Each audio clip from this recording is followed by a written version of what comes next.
I'm going to take your husband and fuck him 6 weeks from Sunday. Maybe when I'm done with him, you can have him back. If he wants to come back. Dara. This doesn't concern you. This is between me and your wife. Benga, are you going to let her speak to me like this? Oh, he can't help you. Now I take it that we will not need to have this conversation again.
All right. Hold on. Sorry about that, guys. Oh, wait. I forgot. My apologies. I can't always start without this.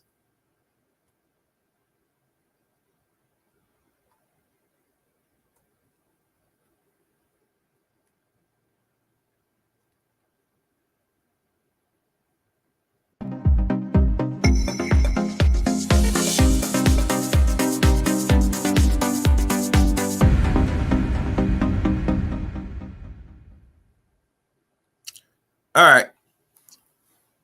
Now that we got all those out the way, welcome to another edition here on the Chaos Rain channel. As you know, I am Chaos Rain here. And today, all right, one of the other. All right. Hold on.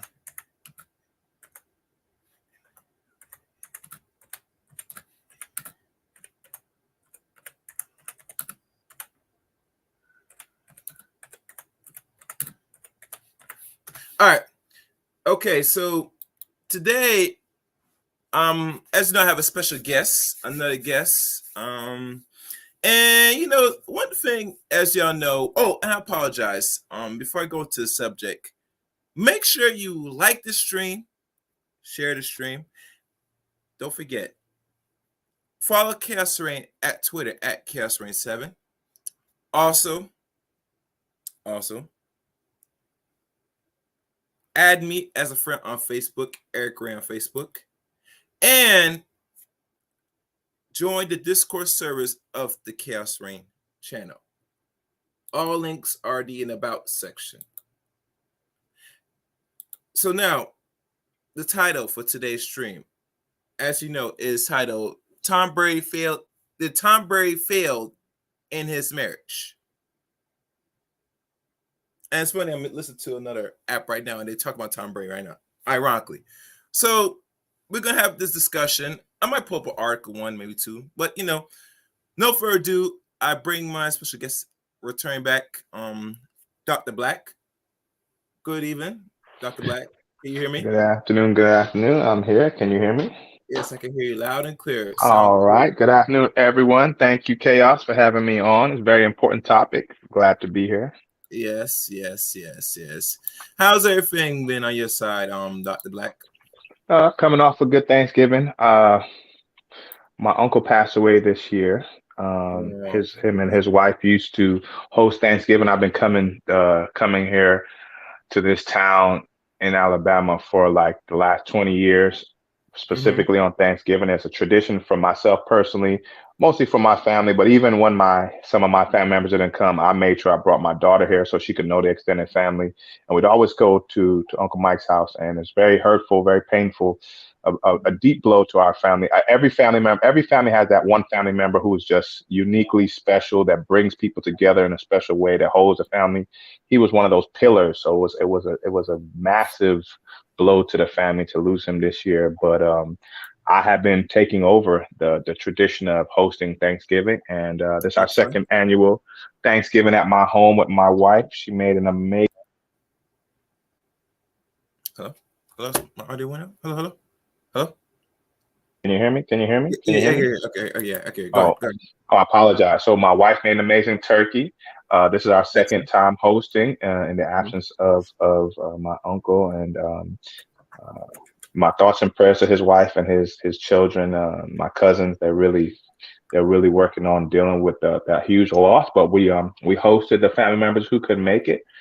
We had a great time. The food turned out great. My wife and my daughters cooked amazing dishes. Everyone enjoyed it. We had a good time. We brought some new family members in, so it was very nice. Coming off a good weekend, a good time with the family. I really appreciate it. I have a lot to be thankful for. Absolutely, especially that the Native Americans taught the colonizers how to survive. Even though we weren't considered humans back then, we're still part of the legacy of Thanksgiving. So we could still be thankful, even though it's historically negative connotation behind how it happened in reality, but we can still appreciate and be thankful metaphorically for the day and for what we have. I have a lot to be thankful for. Okay, excellent. Yeah, we all could be thankful for a lot of things still. Hold on. I don't know why my computer just freeze, but anyway. Yeah, it just froze. Screw this. Well, you know, my holidays a little different this year, but you know, can't complain. But you know, like I said, we give, you know, life and everything else. You know, it's good to spend time for those who spend time with the family and see one in like months, a year. It's good to see everybody, you know, on one coach day, see each other. You know, it's a good thing, very good thing. I don't know why my computer just froze. That's just interesting. One anyway. So the subject at hand, as y'all know, and you might know Dr. Blaque, that, you know, we look at relationships as is, and personally, you know, I don't talk about other people's and their relationships, especially when we deal with our folks and everybody else, but it's something to really learn and understand, because let's be honest, Dr. Blaque, people live vicariously through the celebrities. And Tom Brady is no exception to the rule, to some people that look or view it that way, you know? So my question, and we should ask the biggest question, and make sure everybody that's watched, please like the stream. I'll put the donation in a second. Queen's Virtue, welcome. Mule Universe, welcome. Queen, if you don't mind, you can put the links and, you know, the donation if you can, if you're still in the building. I appreciate it. My question, Dr. Blaque, has Tom Brady really in the modern era failed in his marriage? And before we go in his marriage, is this his actual first marriage? Since So I think it is his first marriage, but we can look that up. You know, that's not hard to all right, so let's look find. it up now. Yes, but I'm pretty sure it's his first marriage. If it's not his first marriage, it's absolutely his most famous marriage for sure. And he's been in it for, what is it, 14 years, right? 14 years. So they said they've been married since 2009, 13 years. you know, one article I saw said 14 years, so 13, 14 years. So, but can I get to the answering the question? That's what I would like to get into. Let's get into the meat of this. I'd love to address the question: did he mess up his marriage?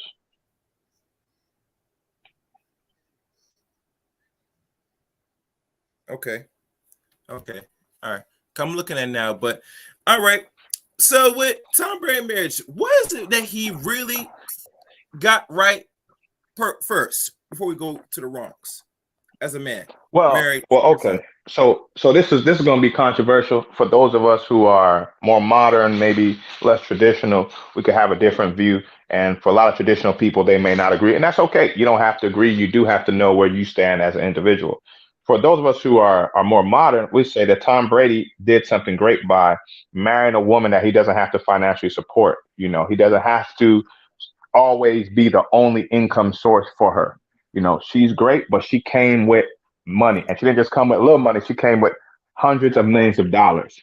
He married someone who has established, who is financially stable, who had a great earning potential. You know, so Tom Brady, he married up. I mean, she's not just some average chick. I mean, looks matter, and she is literally, by every definition, a supermodel. So he had something that he was attracted, someone that he was attracted to, someone that he appreciated how she looked. And so a lot of times, a lot of men run into a problem of having to choose between the professional girl and the good looking girl. I mean, a lot of people when they're dating in high school and college, they start trying to settle down. And most men have the experience where they've had more than one lady, and they have to choose between the girl in college who is the one who is focused on her studies, who's definitely going to graduate, who is definitely going to have, you know, a good career, and who maybe look average or less than average. But the girl who is really exciting and fun and pretty and bubbly and wants to go out in the club and do fun things, she's not, you know, the best student, and she's not the girl who's going to be the best mom, and she doesn't have those intangibles that you want to settle down with. Many men, movies have talked about it, shows have talked about it. And I'm sure women have this problem too, but you don't get everything in one person. Nobody's perfect. Even no one's perfect for you. So you're looking at making a choice. You have to make choices. You have to learn how to make good choices. And a lot of men settle down with the girl who is the better parent, the better partner, the more settled person that you could have a longer future with, that you could see a longer future with at the expense. Now you have, it costs you, we're talking about cost analysis. It costs you the fun, bubbly, exciting. Maybe the girl who is more fun, it has a better sex, but the girl who is more settled, the more professional woman, she is not as exciting in the bedroom, but you could depend on her to go to work every week. You know what I'm saying? You could depend on her to graduate class. You can depend on her to be there for you to build that foundation for your family. So you have to choose between the fun and games and the person who is worthy of having a long-term plan. And that's why it's called settling down, because the partner is someone you could depend on in the long term, and they're not spontaneous necessarily. They're not doing all the fun, amazing things. They're doing more of the practical, day-to-day, the things that don't get all the attention, right? The things that are the meat and potatoes, the nitty gritty, the things behind the scenes. If we consider it like an actress or an actor, that they're on stage, they're performing, but who wrote the scripts? Who did the costumes? Who wrote the song that they sang that sounds so good? We have to make these decisions in life as we grow older, as we get more mature, to see that relationships aren't so simple as, boom, I like you, you like me, let's get married. No, I have to make plans. I have to make very important considerations, and I have to make tough decisions. And so what Tom Brady got right was he got him a supermodel who also makes a lot of money. So he didn't have to make such a tough sacrifice that the average man might have to make in choosing his lady, or average person. Because like I said, women have to make the same decision. There are lots of women out there who got, the handsome guy who's, does all the stuff that you like physically, but he's handsome to a lot of women. So now he's not the most faithful guy. So you end up settling down with a more faithful guy who's not as handsome, who goes to work, the nice guy. You settle for the nice guy because the guy who is the bad boy, who gets all the attention, he's not the kind of person to settle down with. And so Tom Brady definitely got a win in that category of having a beautiful person who's also a very, very extremely well-paid professional. I think she's in the top 5. She's definitely in the top 5 paid models currently. Mm-hmm. Most models don't make $500 million in their career. And not only she is not from America. She's from South America, which, as you know, shout out to South America, like me. She's from South America, like me. Yeah, represent. Yeah. Oh yeah. If you notice, as you know, he's only been married one time, as I can see. Yes, I see it. Yeah, one time. That's what I thought. It was only one time. Yeah. So personally, as we have this conversation, we have to understand that as being a top model, and mind you, you don't have to say the name of the content creator, but as you know, there were certain videos that you might view yourself personally about their reactions to it. I think certain women, I'm not sure about certain men, but certain women that think of the aspect of, because this man's Tom Brady, he just go find another bitch in layman's terms. You get me? Ain't no big deal. She move on, and she asking this, and he didn't oblige. So my other question is this: to the women that feel that this is Tom Brady, that is cool, do you think that majority or some women, they'll see this as, because he is this man, not only he has money, but he has notoriety and he's very much well known in his field, that it's okay for him to, if it doesn't work out, that he go find another wife and it's nothing, screw him and his wife, because wife lost what was some good? That's my question. You think that some of the things? Yeah. So first of all, when you get a high caliber, high performer, you can't just find another one. So I said that Tom Brady was winning when he found a rare combination of the highest paid in her profession, the highest top 1% in America, and also an absolutely gorgeous person. We don't know what her sex is like. I mean, we can't say, it doesn't matter. We got to assume that they enjoyed each other. They were married for 14 years. No, But, I was right. 2009, so 13. well, 13, 14, right, 13. So, but what we do know is that she is not simply replaceable. You can't just get another Gisele, just like you can't get another Tom Brady. Tom Brady is the winningest, football player. He's the GOAT, and he set a standard. So they both were very high standard. The top 1% of the top 1%, they were the best of the best. And that's why they could help make a good couple. So your earlier statement of anyone who's thinking that either of them can just go get another one of them is fooling themselves. So this is the cons now. Neither of them can just go get another. There isn't another GOAT for her to date. Let's just say, we don't know this to be true. It doesn't need to necessarily be true, but let's just say she loves football players. Let's say Gisele's type is a football player. No matter what football player she ever dates again, he'll never be as good as Tom Brady. Correct. And in the same token, if Tom Brady, let's say his type is models, if he dates another model, what's the chance that he's going to get another supermodel? There's only a few supermodels. There's only a few supermodels who are single. There's only a few supermodels who might be interested in a football player. So neither the two of them can just duplicate what they had. Of course, but I'm just saying, we got to say the honest truth. Neither of them can just easily duplicate what they had in the previous one, because they were dating. They were married to the best of the best in their field. Both of them. I want to cut you for a second. But let's say maybe because Tom got a top model like that was a professional, and she is well made a lot of money, because when I look at her network, and I'm gonna pull her network in a second for y'all that's watching, that in his mind it says, screw it, I'm gonna do me, and not only that, I could find someone better, maybe younger, because most dudes nowadays, as they get older, they're not getting the one that's like maybe a few years younger or maybe 5 years younger. They get somebody that's like roughly almost a generation at best. And not only that, young and inspiring, and even go as far as said they could be just as beautiful and might not have the recognition like that. And Sermon will say they're fine with that because they're always gonna be paying anyway. So why bother get someone that was like a Gisele?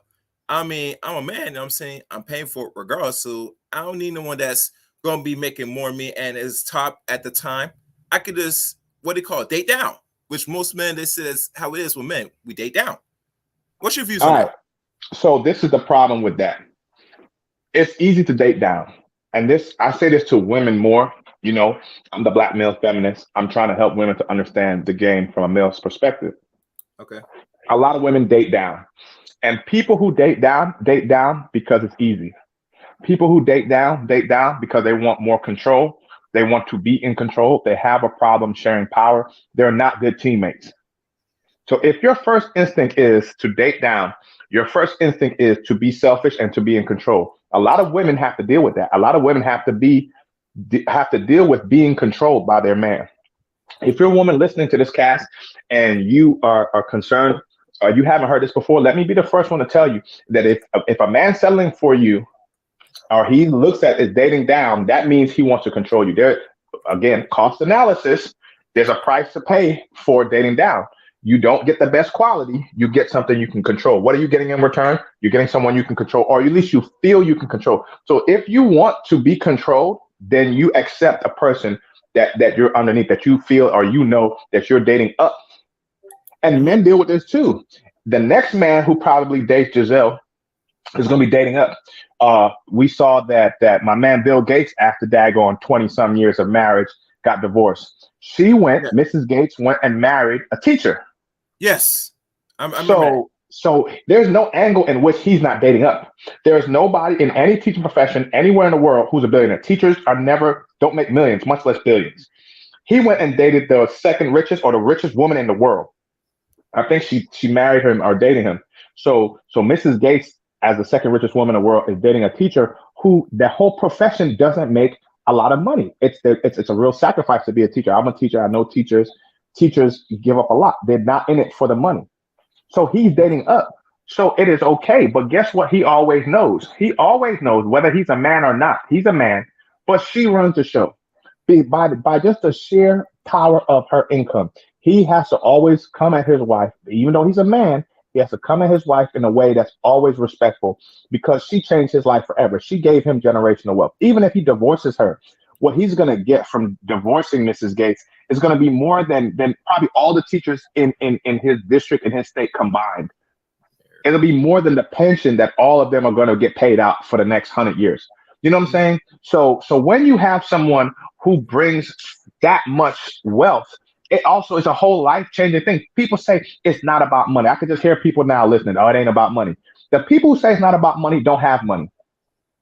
Wealthy people don't talk like that. You see what I'm saying? If let's imagine for a second, this 100 years ago, you know, you're a king. You have a daughter, a princess. Are you guys all watching a House of Dragons? You're a king. You got a princess. You need to pair your princess with your daughter with an appropriate match. The people who have money are talking about that money, that generational wealth. Nobody is like, you know what? I'm worth 50 billion. I got 25 castles. I got 250 knights and lords under me. I'm running a kingdom. And you know what I'm going to do? I'm going to go ahead and let my daughter marry this goat farmer who's got a really nice smile. That's not an option. For all the fairy tales and all the nice stories, it's not practical because when you have money, it is about money. It's about your money. And how do you protect your money? And part of the way you protect your money is not letting your children marry someone who has nothing to bring to the table. Love isn't enough. Let me be the one to tell y'all. It's not enough to just have love. You can love anybody, but everyone cannot provide for you and your family financially. And when you have a lot of financial stability, everyone can assist you in maintaining that financial stability. You're not going to find an illiterate goat farmer that's going to be able to understand how to manage tens of millions and billions of dollars because that's not their lifestyle that they came from or their family came from. And if we look at it, we see a lot of shows and TV shows. If you guys ever watched, what's the girl's name? Keisha Cole talking about her struggles in giving her money away to her family and how they cost her a lot of money trying to be, so friendly and giving of them. And they had houses that they ruined and they cost her money, stuff like that. Wealthy people, who else talks about it? Your boy, so I'm just gonna come to his name in a second. The owner of the Mavericks on Shark Tank. What's his name? Cuban? Mark Cuban. Okay. He also talks about it, being a billionaire, being a self-made billionaire, how you have to move in a certain way with your family and how you give away your money because you're responsible. And that doesn't automatically make your family members responsible just because you're responsible. And in order to keep your wealth, there's a difference between giving your wealth away and keeping your wealth. There's a difference between investing your money and spending your money. And a lot of times your family members, if you buy them a house or a car, that's a liability. And some of those liabilities are legal liabilities because someone could sue you based on the fact that you gave your family member a house and get more than the house is worth, more than the gift. Your house, you might have bought your family member a $300,000 house and you get sued by an associate of the family and somebody who came over for $1 million. And now you're down negative 700,000. The average person doesn't think about that. The average person doesn't have to worry about that. The average person doesn't have that in their consideration. But when you're wealthy, it is more about the money because your money is always at risk and you need to have people in your life who understand how to mitigate, manage that risk. So you could say, yeah, all right, I'll just go get me another girl. But getting another girl is the same risk. Getting an average person is the same risk as we're talking about with a princess trying to marry a goat farmer or a blacksmith. Dr. Black, but isn't that in all walks and fashion of life? No risk, no reward? That's true. It's no risk, no reward, but then you have to manage the risk. That's why my book is talking about romance and what rules that we can use from business to help us. It's not about risk. Breathing is a risk. Taking a sip of water is a risk. Do you know how many people choke to death every year just from taking a sip or anything? Being alive is a risk. Because being alive is a risk, we all owe ourselves. We have a responsibility to be managing risk regularly. And the most important risk that we have to manage regularly are our associates, the people that we date and the people that we have friendships and the people that we let into our inner circle. Hence why I took us back 100 years, 200 years, 1,000 years to kings and queens, because the king has to manage, the queen has to manage who they allow their children to partner with, to associate with. they have to have an understanding of how to deal with the wealth that the family has that they're going to be responsible for someday. And it's not worth the risk to take someone who has no knowledge, no background, no training. There's a show on, I don't remember, it's like, I think it's Netflix, and they're talking about one of the Elizabeths and how they were getting married. How one Elizabeth kind of tricked her sister's potential husband into marrying her. She wasn't originally the one, so this Elizabeth was the one. It's called Empress on Netflix.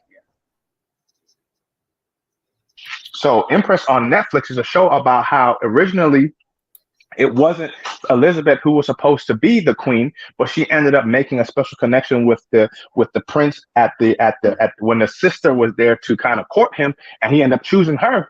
And they keep talking about how the sister was groomed for this. The sister was prepared for this. There's etiquette and concepts and attitudes and behaviors that you have to understand when you have that much wealth. Now you're a monarch, you're leading a country. There's a way that you have to perform and behave. And the sister wasn't prepared. She wanted to be more of a free spirit. She gave a girl her shoes out in town, and it was very, very difficult. So it's always been the case that very wealthy people have concerns and considerations that the average person doesn't have. So Gisele and Tom Brady being in that upper 1% of 1%, now that they're going back into the dating world, they have certain responsibilities that they have to consider based on their wealth. And the average person say it's not all about money is because they don't have enough money to be able to worry about those things.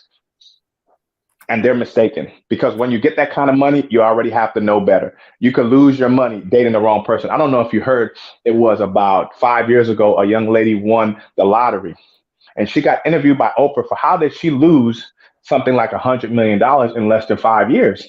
And it all turned out to be the man she was dating kept getting into trouble with the law, and she ended up spending, no joke, $2 million something on this guy, of her more than 2 million.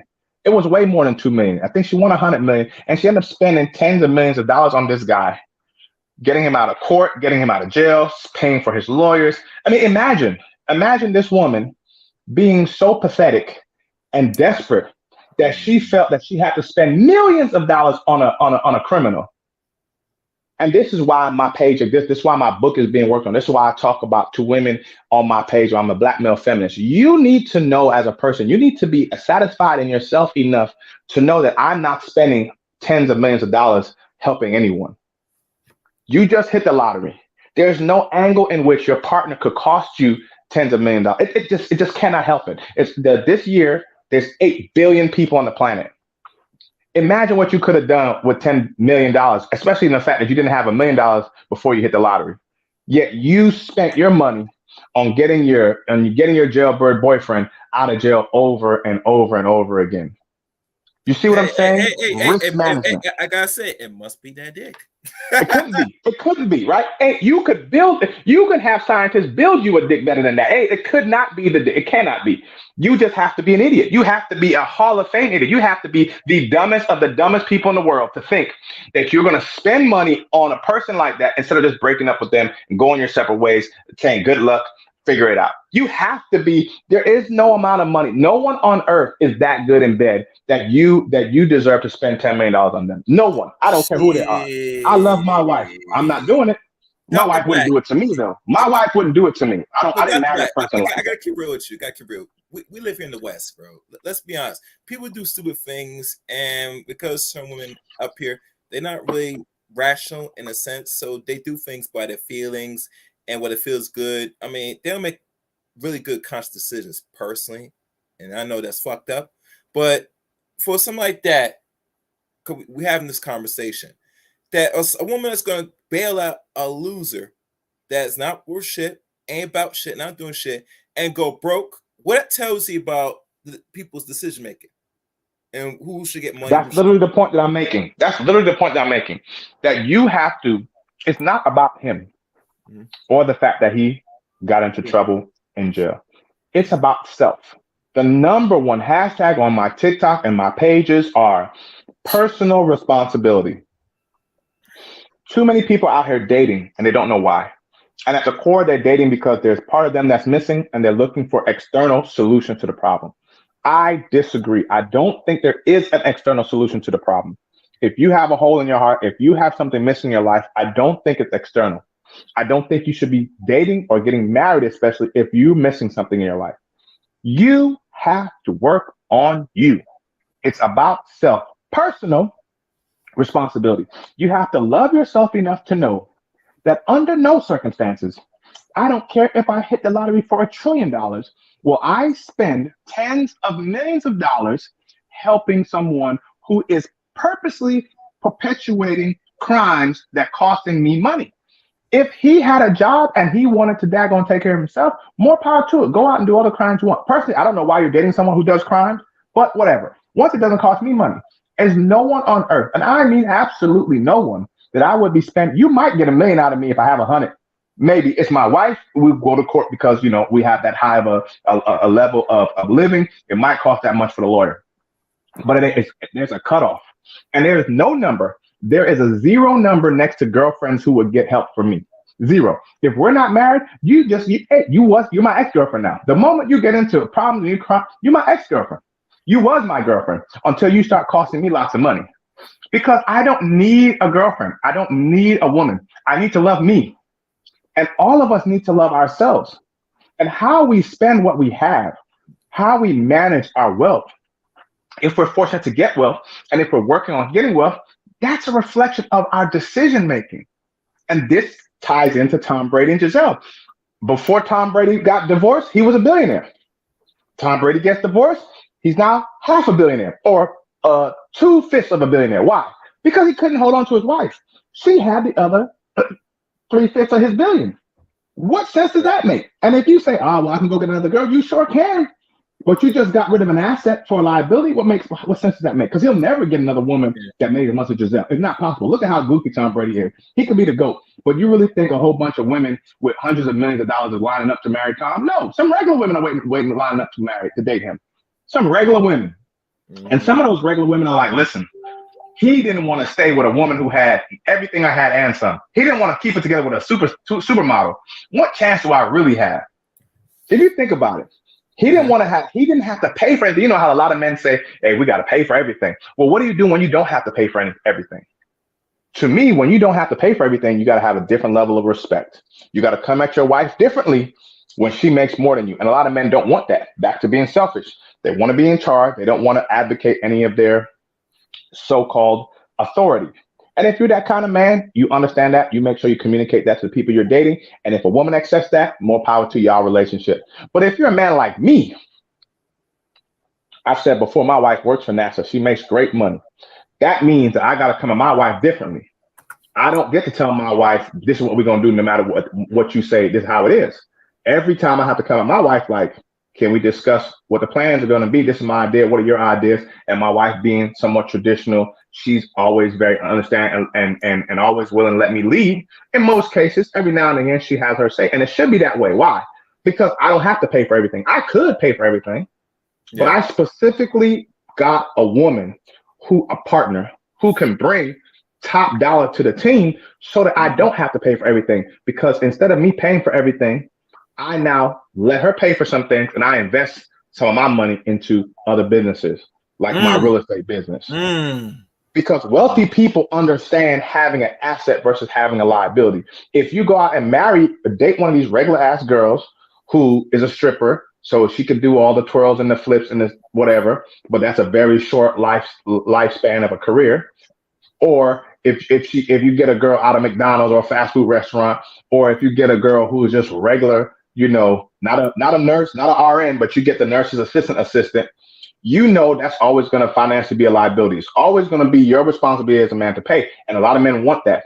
Men want that so they can be in control. I don't want that. I will gladly give up some control in order to be able to have an asset that I can invest with. So if I lose my job, if I get sick like some people do, we never know when you're going to get sick. And you don't always have to be old to get sick. You don't have to be old to lose your job. We just came off of COVID where young, healthy people got sick and lost their jobs. If something happens to me, I'm relatively young and I'm still healthy, I don't have to worry about losing the house that I've been working on that me and my wife had, the cars that I got us, because my wife makes enough money. That's totally different than if I had been dating a girl who is, a nurse's assistant, or a girl who didn't finish college, or a girl who is, a teacher. Teachers can't afford the life that I have with my wife. They sure as hell can't afford it on their own. So if I was sick, my wife, the teacher, wouldn't be able to take care. But my wife, the NASA employee, yeah, she could hold me down until I get back on my feet. Everything's going to stay smooth. And that's how we take care of our children. Our children also don't have to work. We can build on things. We can work on their inheritance now. We can work on having their, Roth IRAs for everybody in the family, and the life insurance, a lot of things that will protect your finances, protect your family, that the regular person doesn't have because they can't afford it. Tom Brady had all of that times literally a million. Everything I have times a million. But if he goes out and starts dating a woman who's a regular woman who doesn't bring any of that to the table, it's all back out of his pockets. Why? What is the benefit of that? But Paco, it goes to show, and I had to repeat this again, that there are certain things a man, what he expects or what he really wants is if he got it all. And mind you, if people are not familiar, Tom Brady, and I didn't do the network, and I'm about to pull up in a second, guys. If I'm a millionaire, and let's say I'm dealing with another woman that's a millionaire, or it don't work out, I get divorced. Now I'm dealing with what do you call it? Someone that's not even as much money. It's better for as a man because now he's in control. She won't look less of him because you hear this notion, if she does make more than you or whatever, that she feels that she will look at beneath you, that you should be doing more, you should be always making more than her. There's a certain ego competition between man and woman in the society, as you know. So personally, a man feels comfortable to say, regardless how the outcome is, if I make more, it's good because now I'm in the driver's seat. She's going to have to be in my demand. Screw everything else. They're not worried about, say, what if the possibilities, especially a millionaire, you got that all secure, And a lot of people feel in their mind that's how it should be. I don't know if you agree. Now, that's true. I don't agree. Obviously, I've said it many times. I don't agree. Mm-hmm. And I'll tell you why. So I agree with what you said. That is how traditionally a lot of men look at it. A lot of men, manosphere, that's their thing. The man has to be in charge. The man has the power. Mm-hmm. And again, disclaimer, if you want to be in charge, you better make all the money. So a lot of these men are out here faking they want to be in charge, but they don't make all the money. A lot of men are out here telling their wife or telling their girl that he's in charge, but his girl still makes more than him. And to those women, I say, woman up, get your power. You can't be making more than your man and still getting bossed around. That's not a real man. If that's your standard, that the man makes all the money and he's in charge, then if you're not making all the money, you got to shut up. Or as my wife likes to say, real talk. Or my wife likes to say, you talking about what granddad used to do, but granddad was paying all the bills. You're not even paying all the bills. You're talking about I'm in charge, but you're still asking your wife to pay half the rent. That's some lame stuff. So the only way we even started this conversation is if you could pay for it all yourself. And I'm not pretending like, well, I could, but I'm not saying that I am, because I don't advocate for that. But all the people who are advocating for men being in charge, the man is this, the man is that. All you fakers out there, all you losers out there capping, you're not even making all the money and you talking all that smack. You need to be paying the rent by yourself. You need to be paying the car note, everything by yourself while you talking all that trash. And a woman, y'all got to be women enough to hold that man to the standard that he met. It's his standard. He has to be in charge. Okay, you have to be in charge. Make all the money. For the rest of us who don't believe that, which includes Tom Brady, look at him. When Tom Brady gets divorced, guess what Tom Brady does not have to do? Pay alimony. He probably doesn't even have to pay child support. Why? Oh, yeah. Because his wife is making more than him. I forgot so all about this that. Crap that these men are talking about, Big Comey, all these crap that they're talking about, look at Tom Brady. He doesn't have to pay for none of it. His wife made $100 to $150 million more than him. She owes him, if anything. Now, I don't think it's out. I don't think that they disclose the terms of their divorce. No one knows at this point. I think it's been all covered. That's their private business. But mathematically, we know Gisele was making over $500 million and Tom was making $400 million. So the one thing we know for a fact, Gisele cannot ask Tom Brady for alimony. He's not eligible for that. At best, she could ask for child support, but she may not also be able to ask for child support because she's making $100 million more than him. So right. Tom is really getting out of the joint, possibly scot-free, not paying nothing for real. Oh, let me show this. And I might click He some. might volunteer to pay child support because he's a man, and we need to get into that after you finish looking that up. But we need to get into what kind of man is he too. We gotta talk about that because to me that's the biggest fumble. What kind of man is he? What kind of man is he being? But she's making more. So if anything, she might have to pay him alimony. And I don't think any judge is gonna say, y'all make so much money. Why would either of you pay either one any money? You think about all these divorces by the men. Jeff Bezos had to pay his wife, made her the richest woman in the world. Bill Gates had to pay his wife, made her the second richest woman in the world. Michael Jordan back in the day had the most expensive divorce in American history. All these dudes have to pay their wives, but why? Because they all were the only income winner. They married regular women who didn't do much and they didn't have any wealth when they started the marriage. But Tom Brady and Gisele both had wealth. So Gisele has more wealth. So Tom Brady is not going to have to pay her. Where these traditional American divorces, these celebrity divorces that are so high, where the man is paying, is not because they're the man, it's more because the man happened to be making all the money. But you look at other people, there are other women who also have to pay, who is more common now. There are women who have been paying in the divorce to the male spouse. The female made the money and the man is getting alimony. The man is getting, I think, famously, Halle Berry. Halle Berry had to pay her husband Yeah, they don't talk about that. divorce and alimony and had to pay him child support because she did not prove, because he proved in court that he was the better parent. He got custody. Halle Berry had to pay him for that. And it was something like $50,000 a month. And she was able to reduce it after almost a decade. Yes, recently. Recently she got it reduced. Yeah, to pay less child support. Wait, I thought y'all women that's what they call boss chicks. You're paying the cost to be the boss. Well, we can't have both ways. All these men come on these shows crying about paying child support, crying about all the stuff the women are doing, and the women are also paying it back. Whoever has a better lawyer and the better evidence is going to win. It's not.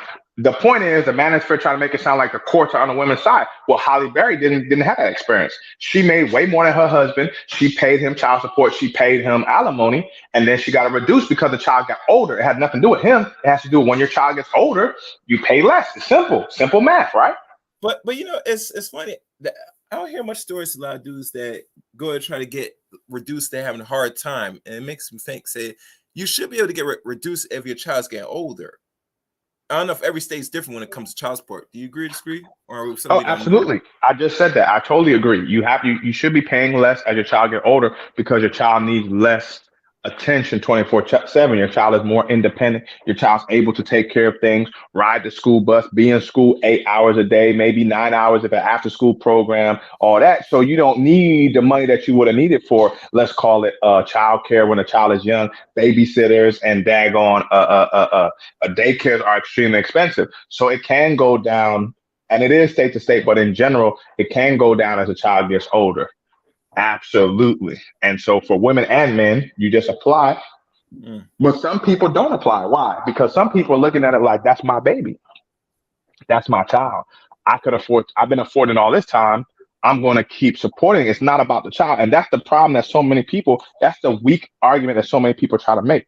They make it about the parent instead of about the child. Child support's for the child. Now, obviously, these celebrities make so much money, $50,000 a month. There's no child in the world that needs that much money. That's a fair point to make. You don't need that high of a number, but that's not what's really important. What's really important is, can you afford it? And are you the parent? If you're the parent, if you produce this child and the court determines that's the number, if you could afford it, you could afford it.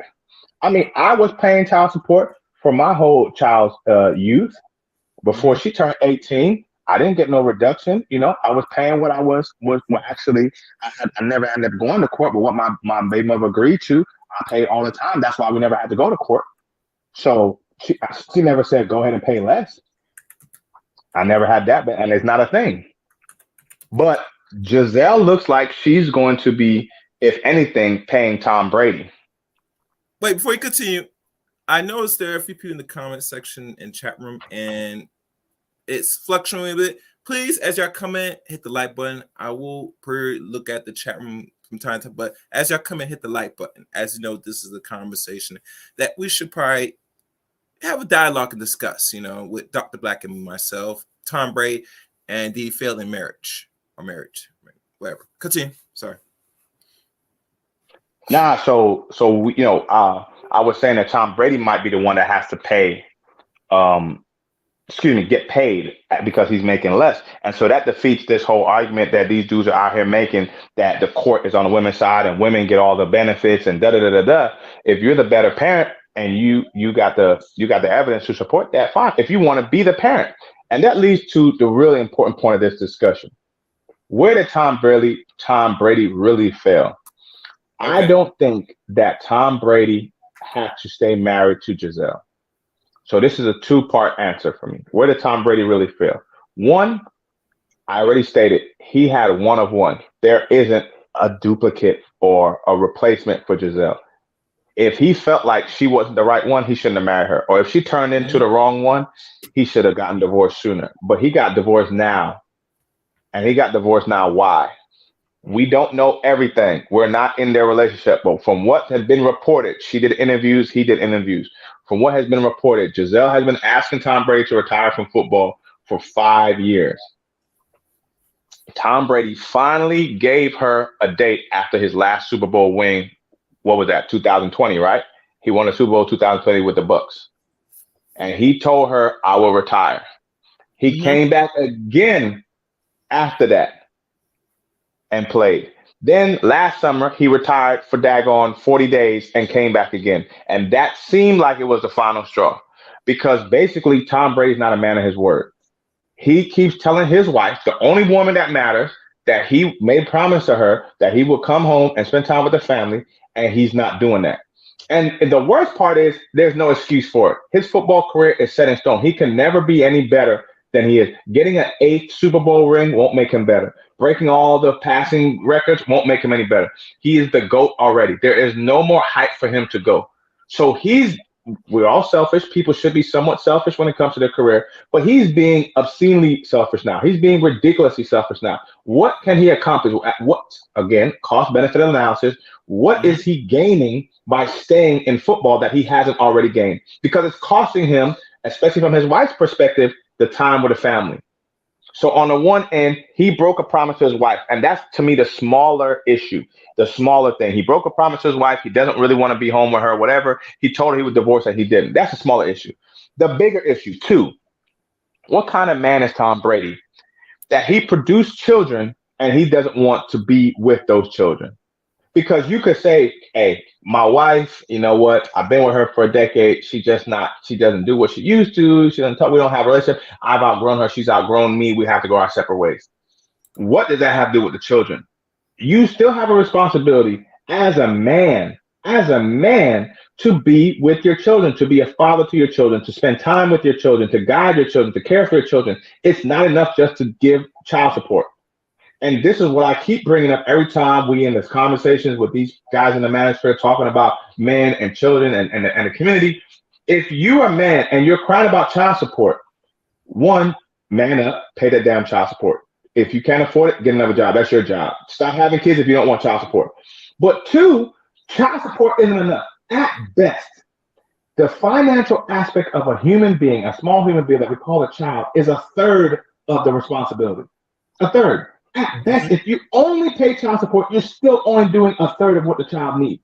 The child still needs care and attention 24/7, and guidance 24/7. That's why we send them to school. So if you're not the teacher, you're not doing that much.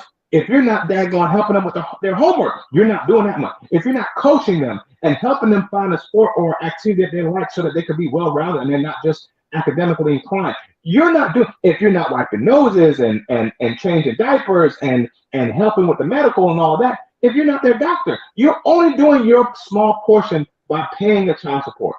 And child support is only half of what the child's expenses are per month. So you could be doing a sixth of what the child needs, and you crying about your little punk 6%. Excuse me, not 6 or 20%. Okay, 20%. Okay. 15%. You're doing 1/6 of what the child needs. The child needs so many more things than just money. So we can't, as men, allow ourselves to complain and cry about child support. Man the hell up. If you don't want to pay child support, don't have children. But the community has to step in and do everything you're not doing. Look at all these men out here. We talk about how black men are very in the community, leading in the community as far as fathers. We talked last time about how black men are raising other children other than their own. Oh, Because you playing stepdaddy? Yeah, playing stepdaddy, playing stepdaddy, and that's a full-time job, playing stepdaddy, because you got to take them to locations, sports and activities, and gym and gymnastics and soccer and chorus, and get an instrument and go to the school and talk to the school because someone's up there bullying the kid and they forgot their lunch and weekend activities. It is a full-time job. It takes a village. And so for people to be focused on just the child support as if child support is 100% of what the child needs, it's childish. It's pathetic. Man up. Do your part. You produce a child. You need to be part of taking care of the child. And for Tom Brady, I don't care if he pays child support. It's completely irrelevant. I don't care if he doesn't want to be with Gisele no more. That's even more irrelevant. What's relevant is he produced 3 children with his wife. He forced those children to come into this world. They didn't ask him to come here. He made them. And his wife is saying, you need to do your responsibility as a parent. And he says, F all that. I want to play football.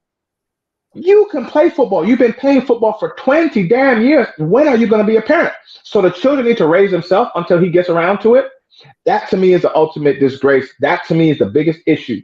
We always talk about how black men aren't being fathers, aren't taking care of the community, aren't there. Look at Tom Brady, one of the richest men in America, and he can't be a father to his own kids. He has to. It's so bad. He made his wife a baby mama just for what? He don't have drug problems as far as we know. He doesn't come from that kind of family, bad community, bad neighborhood, blah, blah, blah. He made it by every stretch of the imagination, by every definition. Tom Brady made it. And he still can't be a good father. How is that? What is wrong with that picture? I would say this. And I'm probably gonna Google how many kids he has. They say he has 7. So if he has like 3, no, not 7. I think it's only 3. 3 with his wife. I don't think he didn't have kids. I looked it up last week or 2 weeks ago. I think it's only 3 kids with his wife. He doesn't have more kids outside. Brady, and let's see how many. Tom Brady, how many kids he has? How many kids? All right. Okay, it says 3. Okay. One time, I don't know why it says 7. It's weird. But then he wants to have a child out of wedlock? I don't believe so. No, he's been with Gisele. He hasn't been accused of cheating. They said this man has more than 3 kids. For one, I remember that was. I don't know why it's now changed. I like I said, the internet's very suspect because I remember he had more than 3 with Gisele. We're not gonna go into that because the internet is suspect. I've never seen that. I want to trust that because one thing is evident. People gotta be careful when it comes to them and us. They always paint the picture that only us as community have more children and with multiple women, but that's not necessarily the truth. Right, and that's what I'm fighting back right now. That's why I'm getting to this point. There are a lot of non-black people that have, especially men, have random kids from different women, and they don't talk about because they hide it. Even with the scene with Tom Brady, I know they hide that because they say he had more than 3 fucking children. Yeah, I don't think so because he's been in it for a long time. We know about him and his wife, so on and so forth. He's been with her. So we see the kids. It's been a long time. I'm sure it's only 3 kids, but even if he has, that would be worse. But let's just focus on what we know for a fact. Yeah, why isn't he? What's present for now? Yeah. Yeah, but why isn't he being a father to those 3 kids? What is his problem? Why can't he be there for his 3 kids is my question. What is the issue that he can't be a father to his 3 kids? With all the money, the support, a whole wife who wants him home with her, as far as we can tell, right? We don't know, we're not there, but as far as we can tell, neither of the 2 of them have said this is not true. Gisele wants him home. Why can't he be with his supermodel wife taking care of his children? Even if he doesn't like his wife, she's not the type of girl he wants anymore, whatever. Why do your children have to take a backseat to football again? You've given your whole life to football. Why can't your children be the top priority? Because that's what I'm saying. That's what we can see from the news articles, from the whole situation, we can see that his wife wants him to be home and he doesn't want to be home. Why can't his children be the number one priority? It is not a man's responsibility to put your family first. The family you created, the family that you made come here, the family that you're supposed to be leading, is it not your responsibility to put them first? Somebody need to tell me that. Oh, I found it. Found it. Let me pull up. So yeah, see, that's why. See, and it's trying to be slick now. I don't care what anybody say. I found something. All right. Let me tell me. You see this? What do you see? They got married. Tom Brady officially got married in 2009. What do you see here?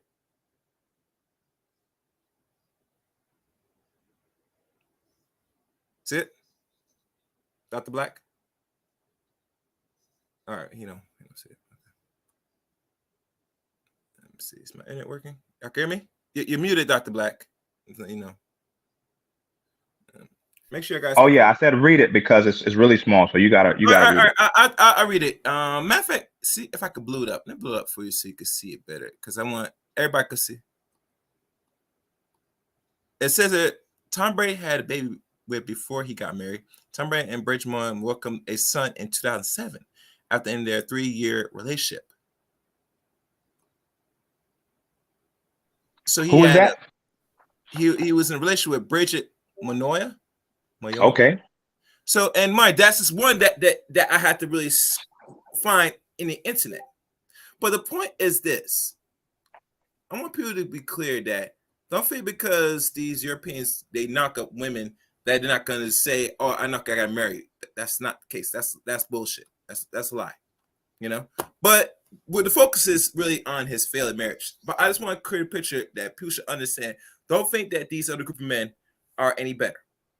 I always say that. Don't let anybody fool you to think that there's a better group of humans out there. I was saying, what was I on a TikTok or something? I was saying that black people have this crazy concept that we always have to be better. And I said, when we make the standard for ourselves that we have to be better than the other races, it's a guarantee fail. You can't be better. At best, you can be as good because you're always going to be as human. And we're talking about a group. You as an individual can be better than than your peers. You as an individual, but you can't make a group of people be better than another group of people. It will always be a standard. It will always be the human level. So for that, I'm saying when we talk about, do we need black men to be more fathers? We do.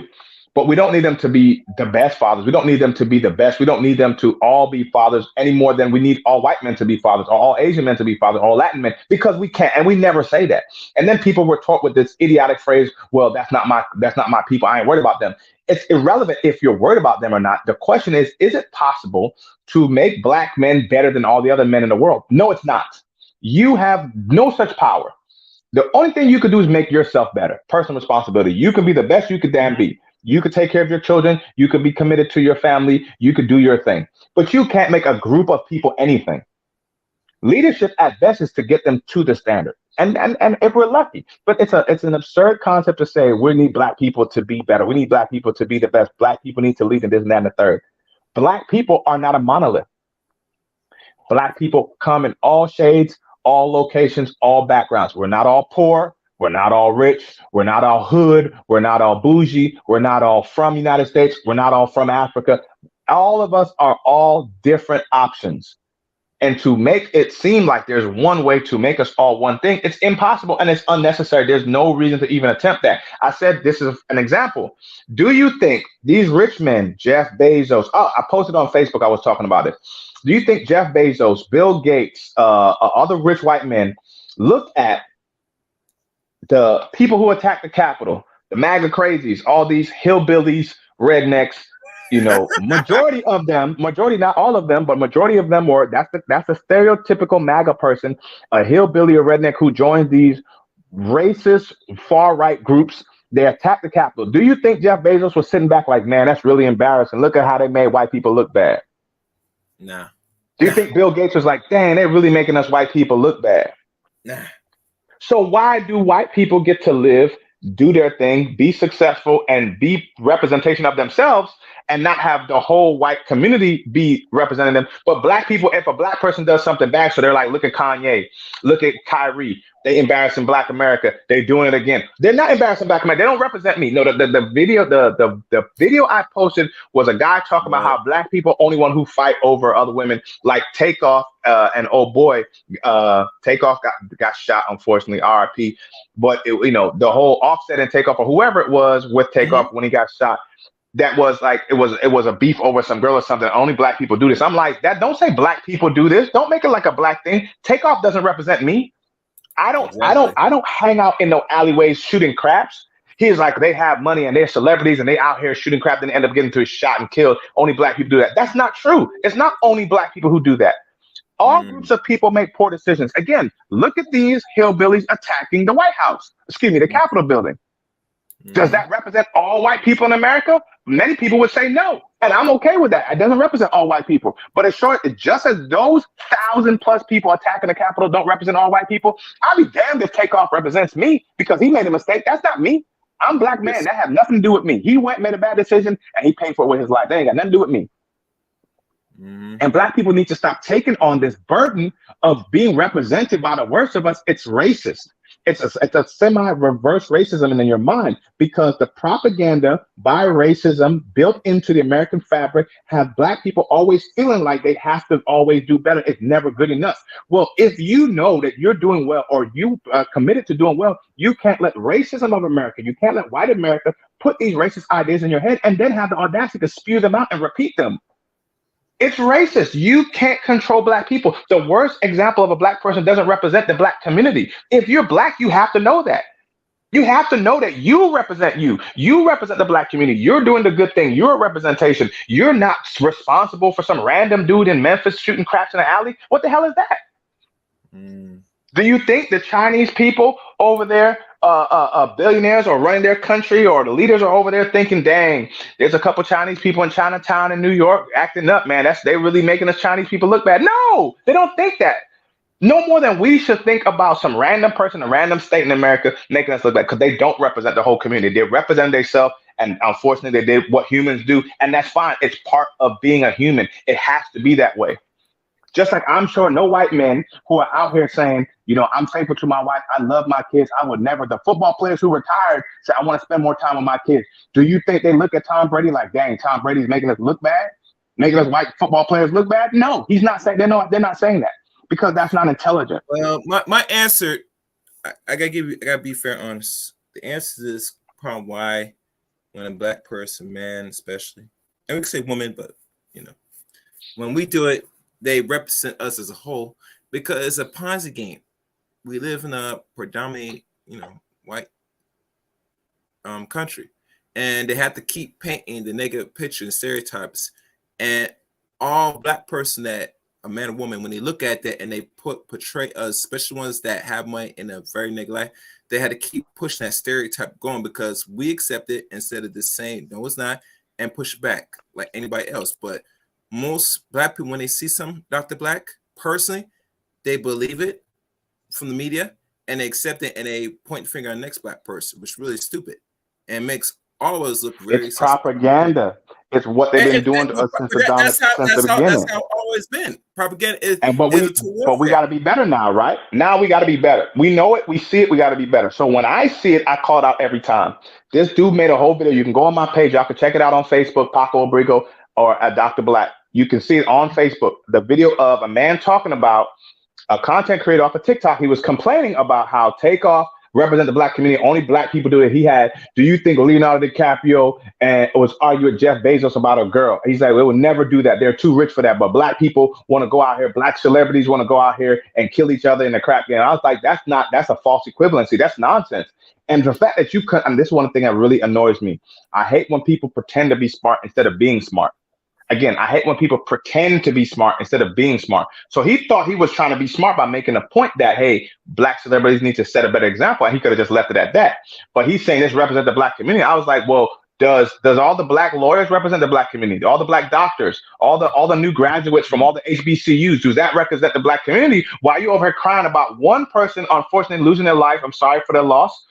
shooting a crap game, get into an argument, why does that one incident represent the Black community, but all the HBCUs don't represent the Black community? You know how long HBCUs have been in existence? Over 250 years, HBCUs have been around. And you don't think about that when you talk about representing the Black community, but you're saying that one guy who made a bad decision in an alleyway in Memphis is represent. That's not me. That doesn't represent me. That doesn't that has nothing to do with the Black community to me. And I'm not going to let anyone, Black or any other color, because the content creator was a Black man, complaining about the irresponsibility of those men in that scenario represent the Black community. They don't represent the Black community.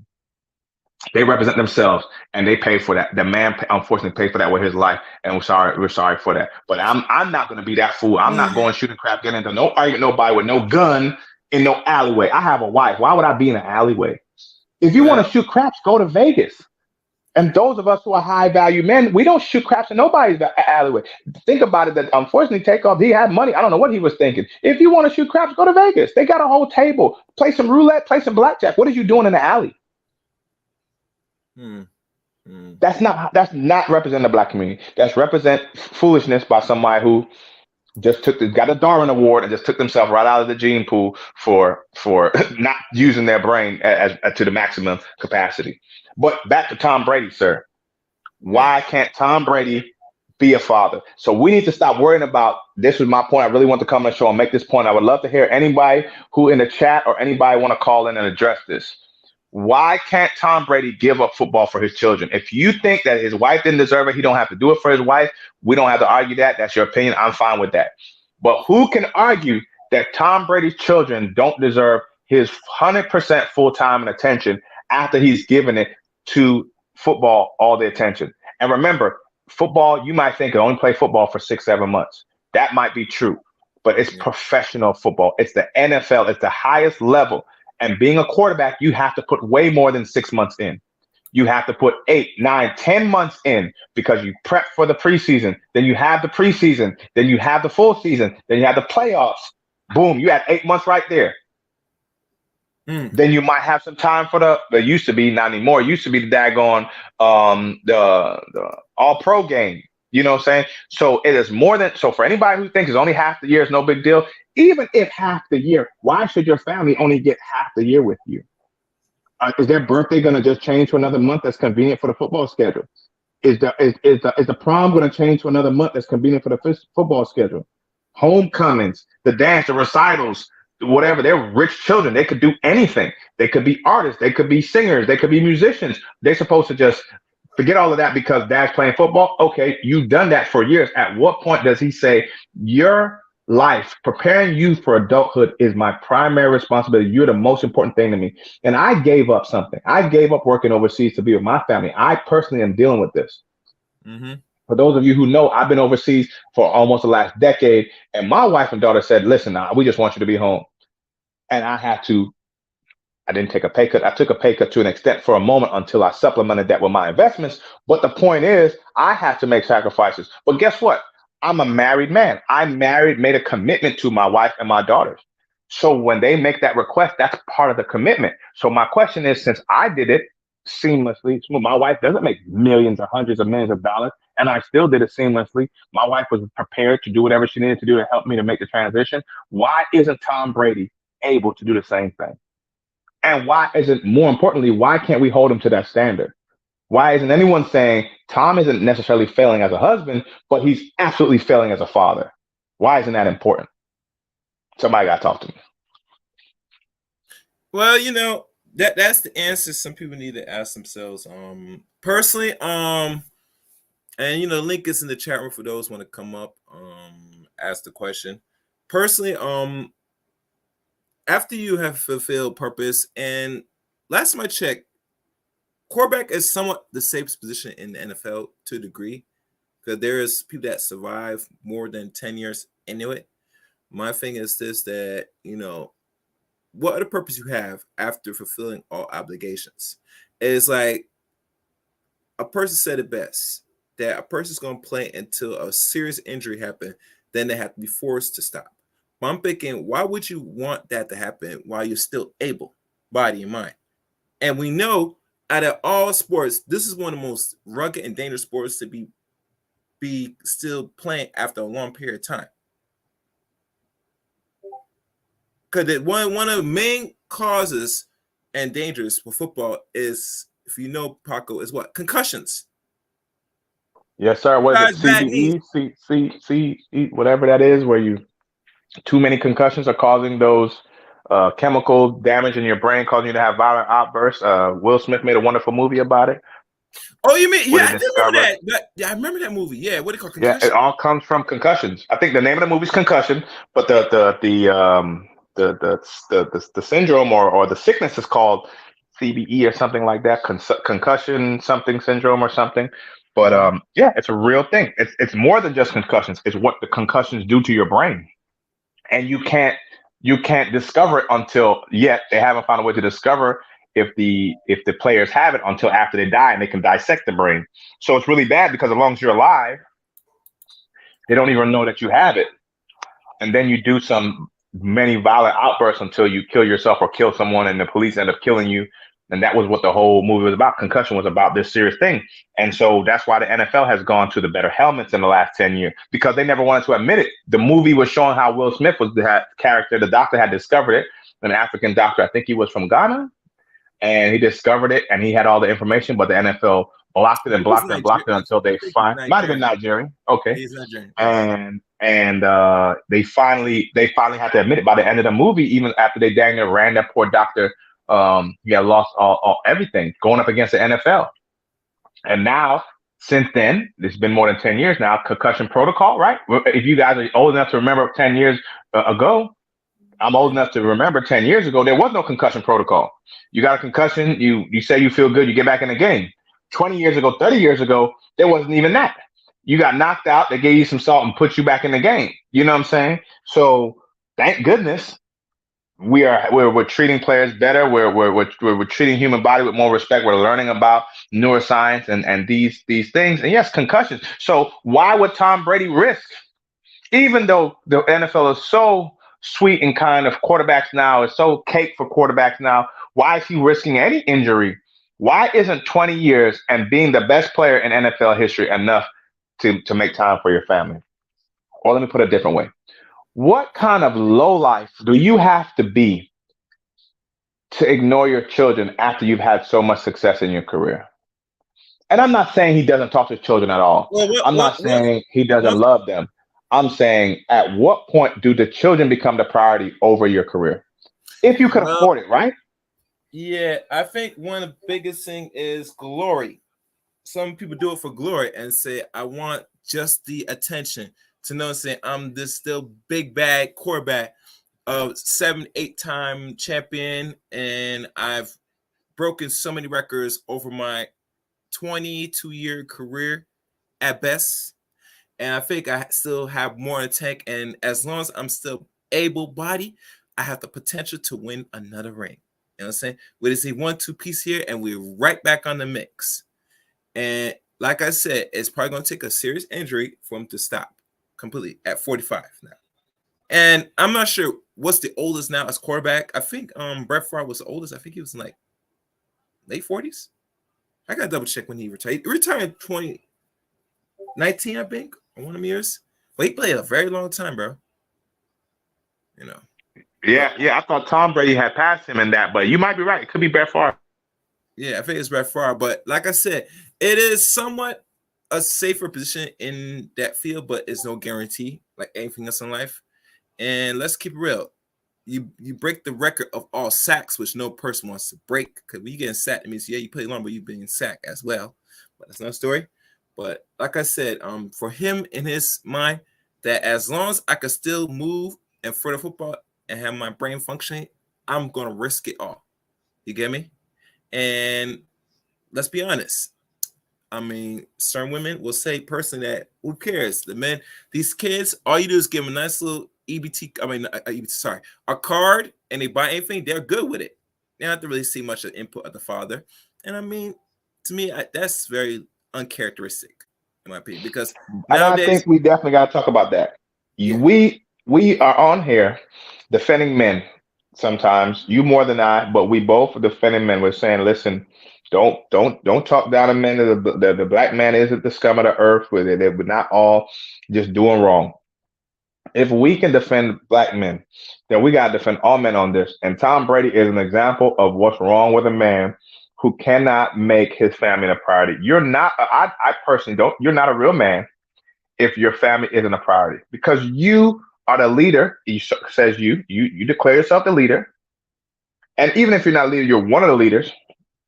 If you're like me, who's sharing leadership role with your wife, and your responsibility, even though you're one of the leaders, you don't have the exact same job. Being a leader doesn't mean you have all the same thing. You both have different responsibilities. The woman has responsibility and the man has responsibility.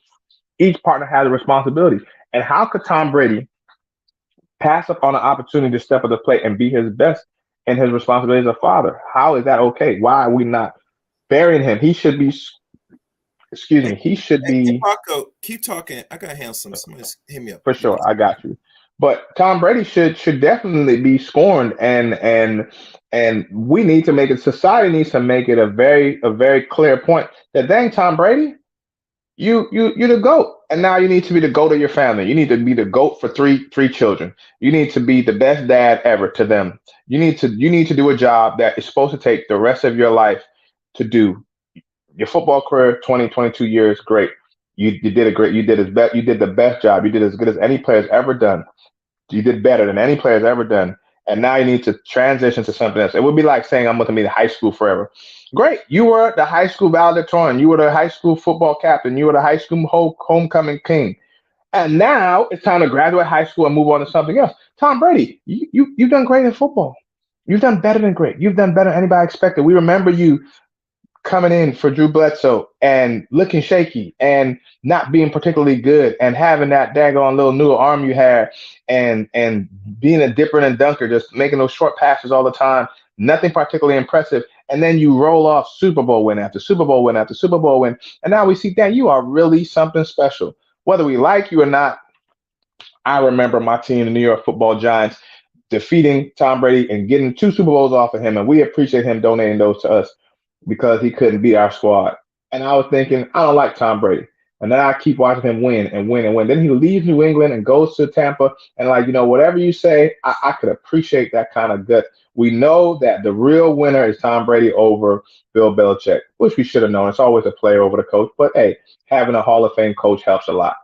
And I could appreciate all that. But I am thoroughly and overly disgusted by the idea that yet again, another father is passing up a chance to do his job, to be responsible for his children. It bothers me greatly that there's so many fathers, and black men get so many scrutiny, black men get so much scrutiny for this, for not being good fathers, for not being in the home, for not taking care of their children, for making children that they don't spend time with and that they don't father.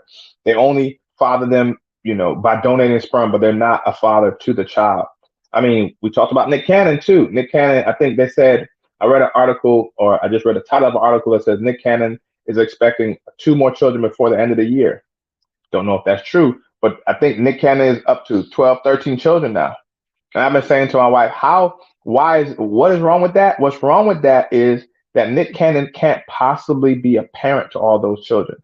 Even if he could afford to pay child support to every single one, and he could contribute to them. Again, what I say, that's 1/6 to 1/3 of what the child needs is money. All the other important things that the child needs that the mother shouldn't have to do on her own because she didn't create the child. She already did the hardest part. She already did the most important thing. She daggone protected the child as it grew from a fetus, and she birthed it.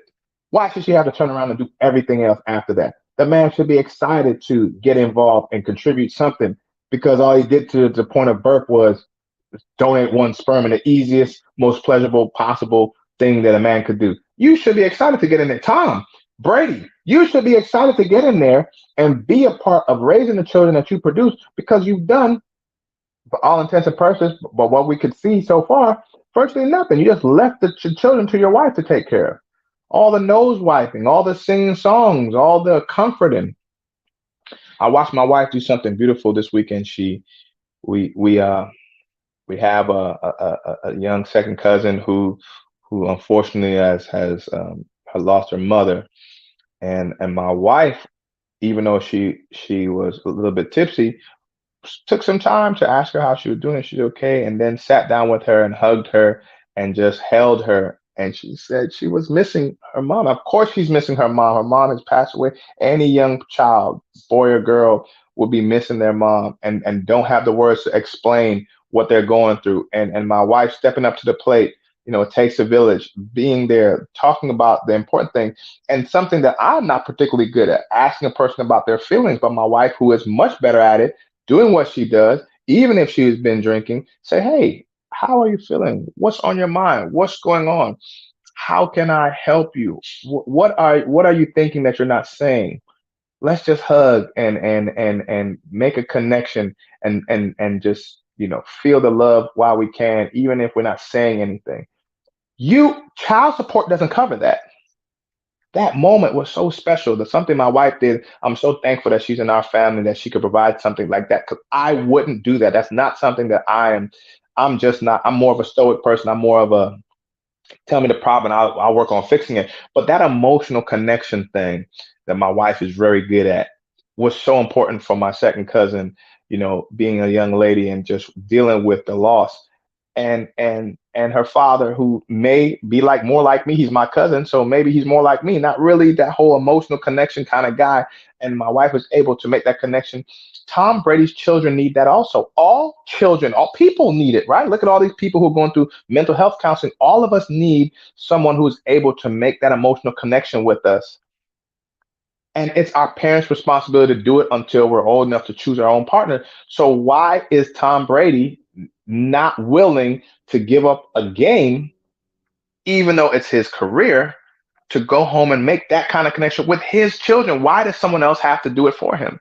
Why is Gisele the only one who's going to hold hands or wipe nose and talk about the tooth fairy and talk about Santa? So I know it's the season now. Talk about Santa coming, and if you were a good kid or a bad kid. If you're not in your child's life most of the year, you don't know if they've been good or bad. You telling them, Santa's going to bring you everything you need because you've been a good kid. What if they're not being a good kid? If you don't know, you're slipping in your job. You're not doing your task. It's so important to spend quality time with your child, not just time, not just money.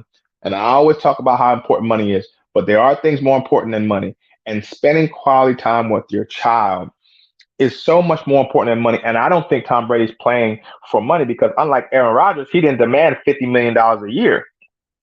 So Tom Brady isn't the highest paid quarterback. I don't even think he's close to the highest paid quarterback.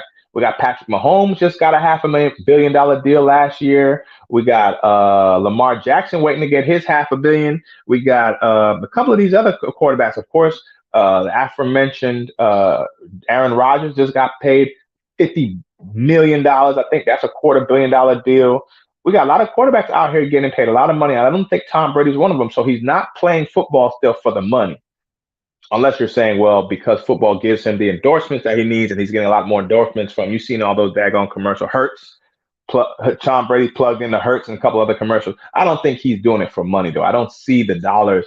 There are other football players making a lot more money, because for every one Tom Brady Hertz commercial, we got 17 daggone State Farm commercials from Patrick Mahomes, coach drawing a mustache on his face and all of that. Oh yeah. Come on, welcome back. But we're talking about how important it is to be a father and to be in your child's life. And I'm saying Tom Brady is not still playing football for money.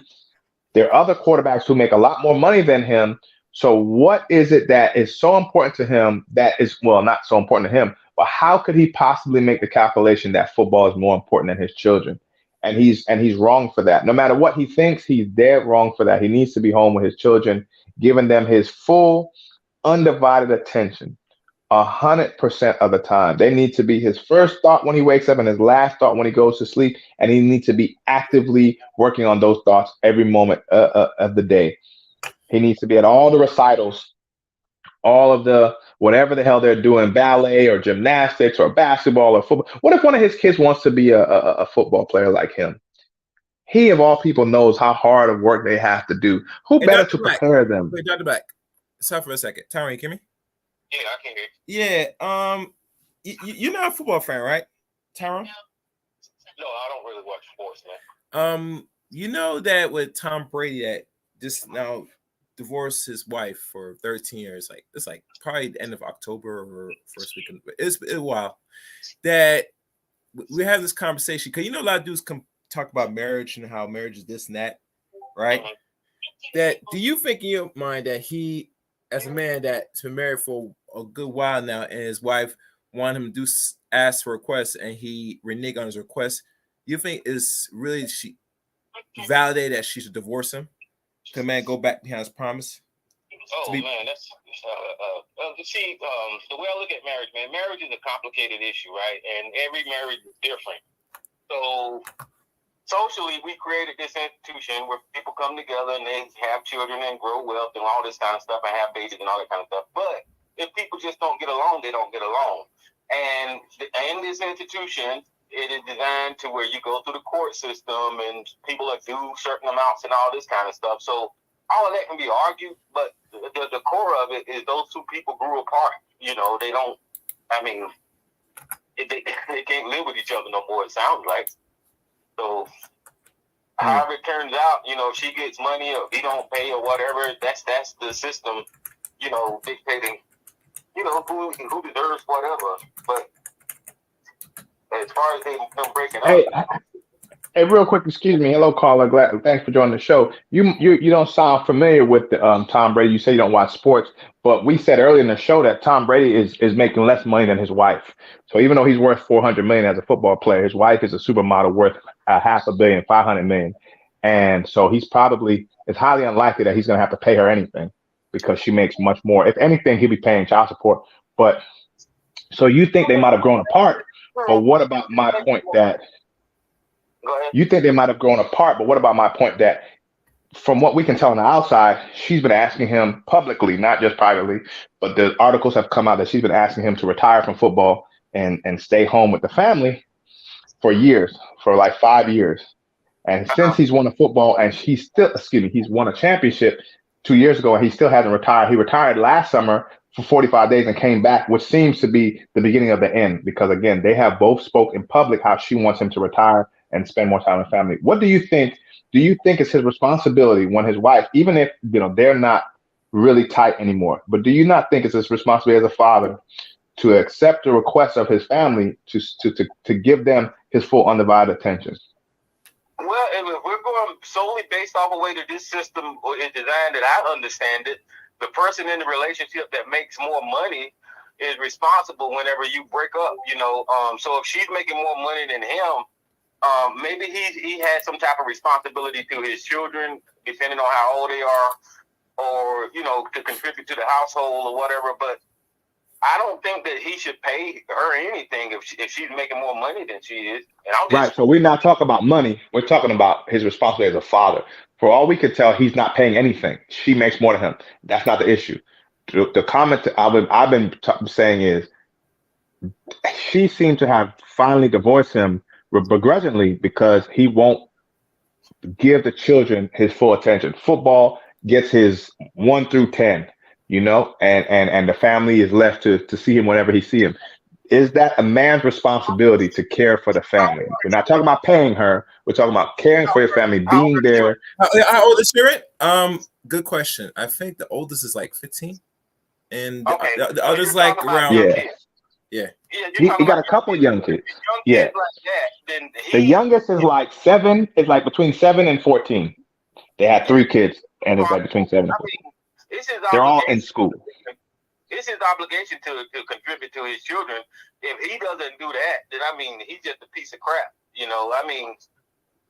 I said that. Shouldn't drive a wedge between you and your children. And I said that. We agree because I don't care about them being divorced either. Any people get divorced for any reason. They could have grown apart.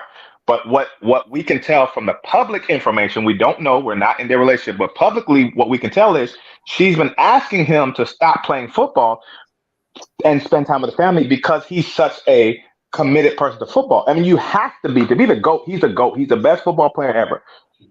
To be the GOAT, you have to really be committed. You have to be committed on the next level. It's not enough just to play the games in a season. And you're older. So if you're older and you're really good, you have to do more work because you're not as fast as you used to be, not athletic like you used to be. So you got to do the little things. And she's saying, listen, you're the greatest football player ever. Please retire and spend time with the kids because they're your children. If for no other reason, they're yours. They belong to you. You created them. I shouldn't be the only parent. She's not saying I need more money. She's not saying, hell, I need your time personally, just me and you as your wife.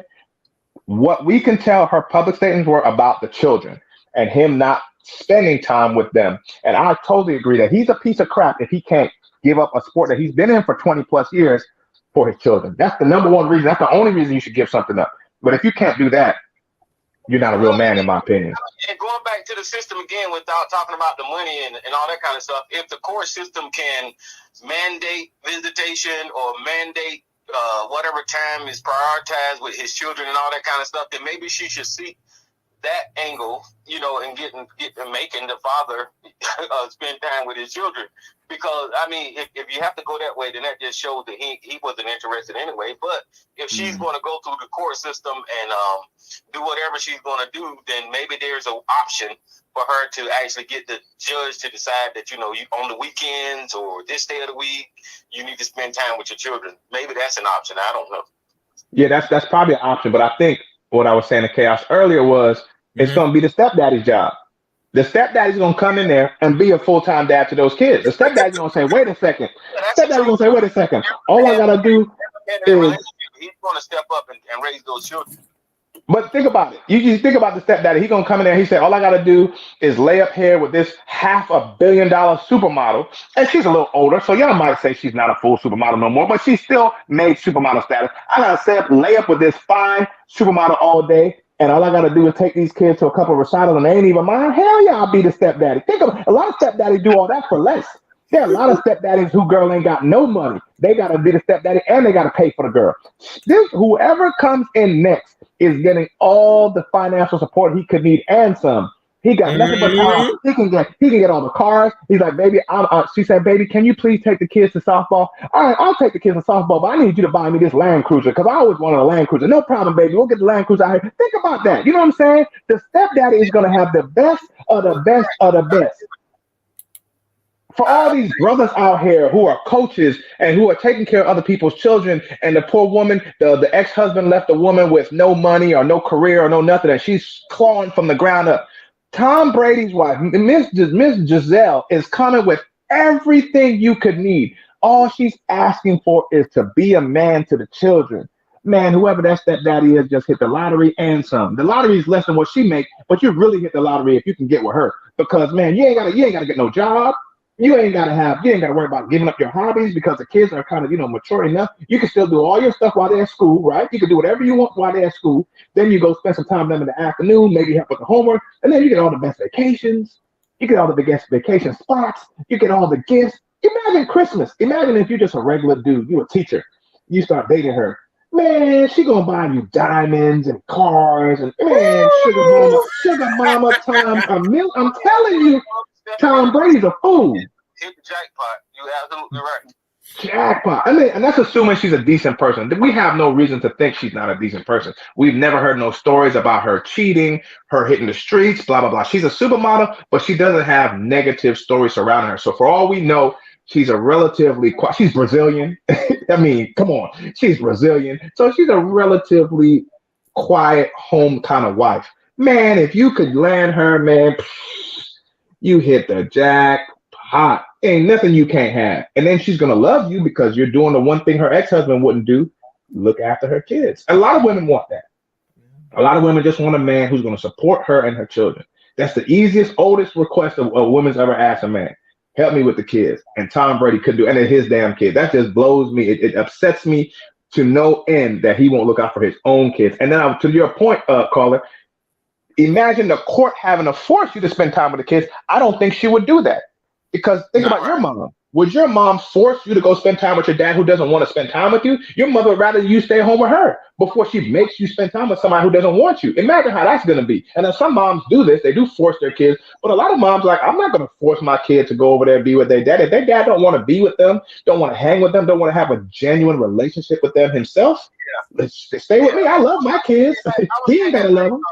You guys were saying that, she was telling him he need to, since he is the best of all time, he needs to spend more time with the kids. Yeah. And I was saying that because if that was a concern for her, then maybe that was an option if that's what she was, if that's what her goal was. You're right. It's an option, but it's a sad, sad, sad option. You have to force a man to be with his kids. That's the worst option because kids. We're humans. We all could feel it. Imagine being that your dad don't want to spend time with you. You could feel that. How you gonna be coming to the door when the car comes and I don't know if y'all seen that movie 2012 where it was an apocalypse movie where the world was going to end at 2012 and the dad, he was a writer of a book, but he was a failed writer. And then he used to pick up the kids because he had like a chauffeur job and a limousine, and they came to pick him. The kids didn't want to hang with him because the mom started dating this doctor. And he was like a surgeon. He got real money, and the kids had so much more fun with the new dad, the stepdad, and it was embarrassing for the dad. I mean, imagine somebody forcing you to spend time with your kids. Your kids are not going to want to. They're kids. They're going to be honest. I hate hanging out with you. You're not cool. You're not fun. You don't do anything. You don't listen to me. You don't do anything that I want to do. You know, I feel bad for those kids because it doesn't have to be that way. And it's a father's responsibility. Part of being a man is stepping up to the plate and taking care of your business. And I'm just appalled that Tom Brady wouldn't do that for his children, not other people's kids, not his stepkids, for his own children. It's a disgrace. It's an ultimate disgrace. Mm-hmm. Oh yeah. Yeah. All right. Anything else? Tom. Come on. No, man. I'm winding down. Talking to you guys, man. I got to get off here and finish eating this old turkey. All right. Cool. Enjoy your turkey. Thanks for calling in. All right. All right, brother. All right. And as y'all know, and I get it. You guys watching sports. I get it. You know, but you know, this is a necessary conversation. As you know, we always talk about the success of marriage. Some married, not the blacks married. I'm not married at this time, but nonetheless, it's a good conversation because let's be honest, this is where a majority of people's mindsets are at. Regardless, they say they don't want to have this conversation about the black, but we are where we are, and this is where most people are mostly flocking to and talking about. Besides how to get more access to sex, you know. so personally, hope y'all guys got some out of this. You have any last words or any closing? Yeah, I got a closing statement. So I appreciate you having me on and letting me talk about this topic. It's been bothering me since I saw it because it's been coming for anybody who follows NFL. And I'm a casual NFL fan. I'm not like a hardcore anyway. So I knew about this. It's been coming for over 5 years. Gisele has been publicly making statements. They talk about it every time Tom makes it to the playoffs or the Super Bowl. They say, "Are you going to finally retire? You're going to finally retire?" Because his wife wants him home. It's been a conversation. To see it end this way has bothered me because it didn't have to happen. You know, in life, sometimes we get surprised by challenges and we fail to meet the challenge because we're human. We're not perfect. We're not always going to overcome. We may not have what we need to succeed at that moment. And all we could do is learn a lesson from that. But in this case, Tom Brady had everything he needed to succeed. Again, if he just said, "I'm going to divorce my wife. I don't love her anymore. She doesn't love me anymore. We just aren't good together.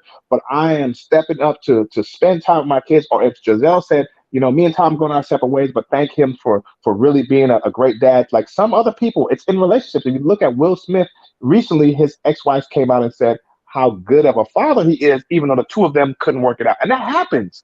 Many couples say, "We don't work, but that parent is a good parent. We're going to co-parent because we don't have a problem with the parenting aspect. What we have a problem with is each other, the romantic aspect." And that's okay. There's no magical solution. I keep saying there's no magical solution to marriage.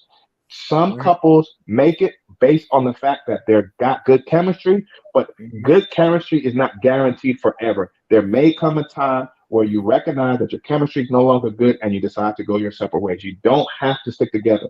Grandma and granddad had the same issues we have. The only difference is women have more options and they are more encouraged to exercise those options. It is not a negative if you respectfully go your separate way.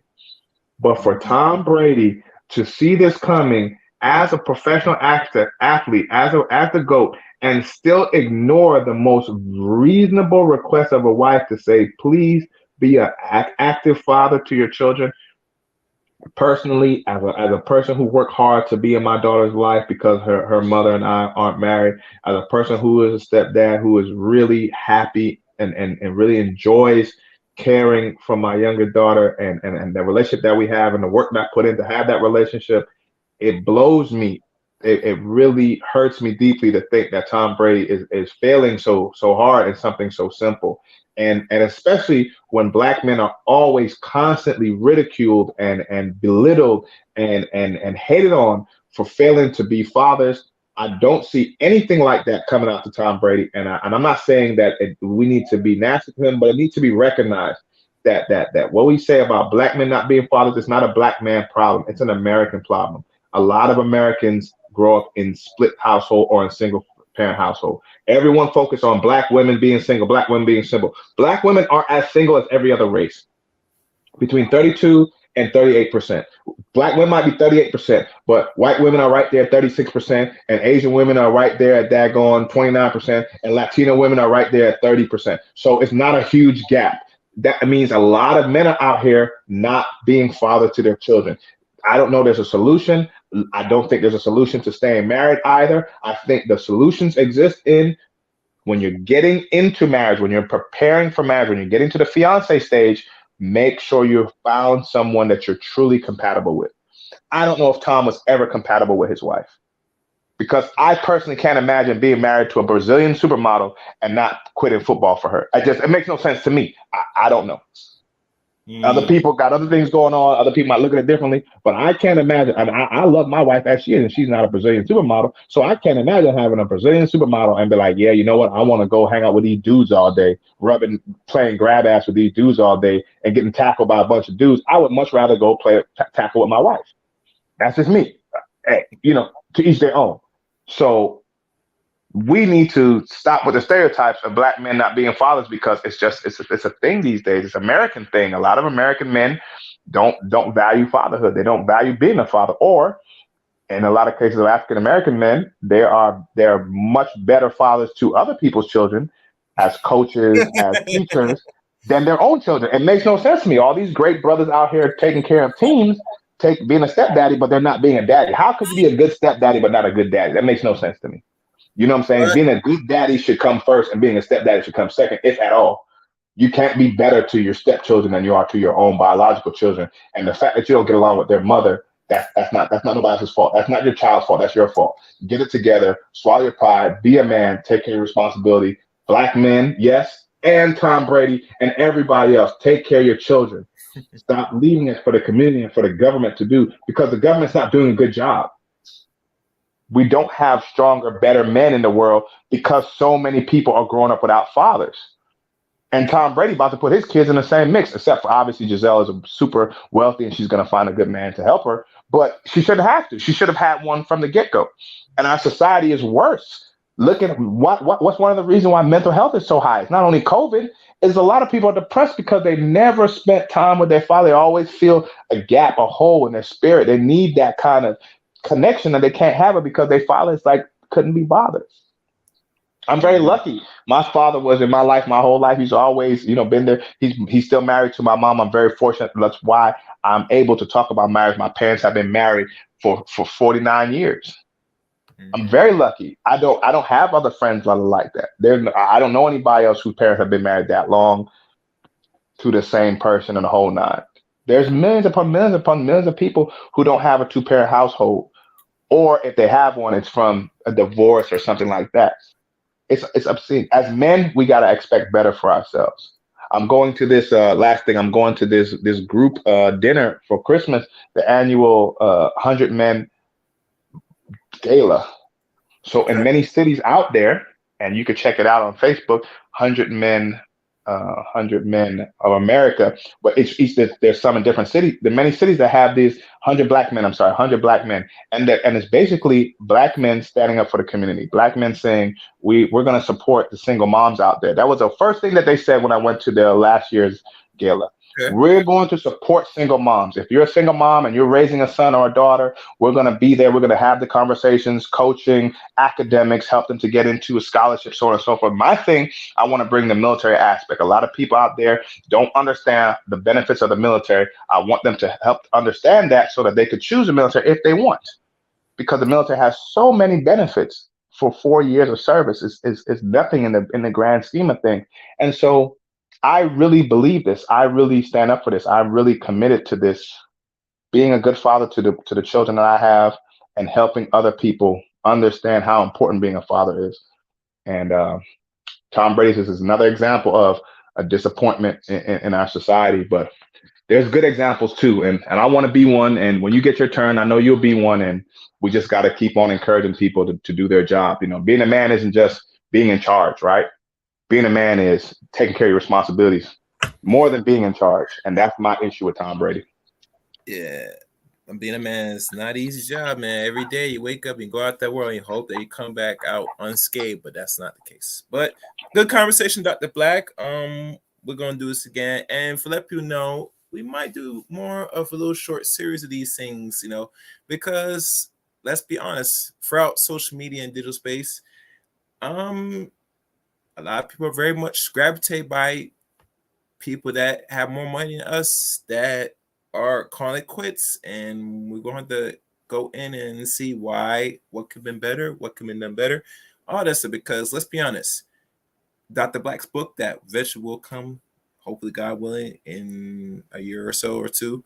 That, let's be honest, the 50 to now, maybe if we go numbers next year, I wouldn't surprise it's not over 60, but let's say it's climbing and it's reflective. Everything's reflective. So we gotta figure ways, say there's ways to limit this reduction of the divorce, because now when everything goes beyond, in my opinion, once it passes, this is me, just to be I don't know if I want to use the word liberal or being honest, anything that's touching 40%, you have to keep an eye on that. Because that's anything approaching that, we know it's going to be beyond 40 and 50 in less time. So keep in mind that, you know, getting married, you know what I'm saying, if you're a man or woman, try to make it work, stay with it, not for the sake of just for your children, but for the sake of building something out of this. Because only time things supposed to be neutralized is when, in my opinion, when there's really physical violence coming to play. If it has come to that, then yes. But we're not going more detail. That's it. Thank you, Dr. Black, for coming on. We're going to do this again soon. Yes, sir. Yes, sir. Hopefully the book will be out next year. This next year, not 2 years. Next year, give me another I'm 3 so, months or I'm so. keeping my 3 fingers months. crossed. I appreciate you. I appreciate you, though. You always pleasure. You never know, you know what I'm saying? Because, you know, at Yeah, times. another COVID could happen. But hopefully not. Hopefully not. Thanks a lot. Thanks to all the listeners. Y'all stay up. Happy holidays. One love. All right. Appreciate it. And for all that was listening to today's stream, thank y'all for listening. Please, I want to hear from y'all. Leave a comment. Comments are free. Also, while you leave a comment and you listen to this stream, I prefer y'all listen to it through its entirely, but as far as you got to this point, hit a like button. And if you think that it was really, really helpful, share this. Sharing, likes, comments, they're free. So make use of something that's free. Please follow me on Twitter at ChaosRain7. Add me as a friend on Facebook, Eric Rain on Facebook. And join Discord service of the Chaos Rain channel. The Discord service in the About section of the Chaos Rain channel. Those are links. And if any other questions, you know, hit me up on those links, social media that I gave you. That is it. Thank you for listening. Until next time, let it chaos rain.